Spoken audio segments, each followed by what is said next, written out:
ভারতের ইংরেজ শাসন শুরু হয় কত সালে? ভারতের ইংরেজ শাসন শুরু হয়েছিল 1757 খ্রিস্টাব্দে। নেক্সট প্রশ্ন, পলাশির যুদ্ধ কত সালে হয়? পলাশির যুদ্ধ হয়েছিল অপশন নাম্বার এ 1757 খ্রিস্টাব্দে। পলাশির যুদ্ধের সময় বাংলার নবাব কে ছিলেন?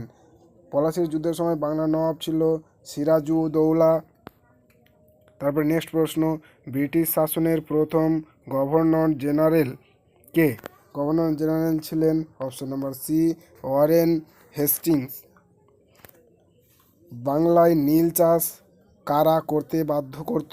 বাংলায় নীল চাষ করতে বাধ্য করত ইংরেজ কুটিয়াল। তারপরে নেক্সট প্রশ্ন 6 নম্বর প্রশ্ন হলো নীল বিদ্রোহ সংগঠিত হয় কত সালে? নীল বিদ্রোহ সংগঠিত হয়েছিল অপশন নাম্বার বি 1859 থেকে 1860 খ্রিস্টাব্দে পর্যন্ত। তারপর 7 নম্বর প্রশ্ন নেক্সট প্রশ্ন হলো 1857 সালে বিদ্রোহকে কারা মহাবিদ্রোহ বলে ঘোষণা করেন? বিদ্রোহকে মহাবিদ্রোহ বলে ঘোষণা করেন অপশন নাম্বার এ সাভারকর ঘোষণা করেছিলেন। তারপর নেক্সট প্রশ্ন 8 নম্বর প্রশ্ন হলো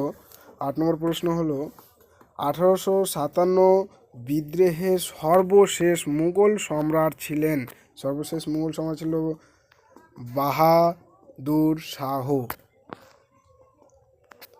9 নম্বর প্রশ্ন, ইন্ডিয়ান ন্যাশনাল কংগ্রেসের প্রতিষ্ঠা করেন অপশন নাম্বার সি এ ও হিউম। 10 নম্বর প্রশ্ন, কংগ্রেসের প্রথম সভা কোথায় হয়? কংগ্রেসের প্রথম সভা হয় অপশন নাম্বার বি মুম্বাইয়ে। ওকে বন্ধুরা, আজকে এই পর্যন্তই থাকলো। তারপর নেক্সট বারে আবার 10টা MCQ নিয়ে আসবো। ওকে।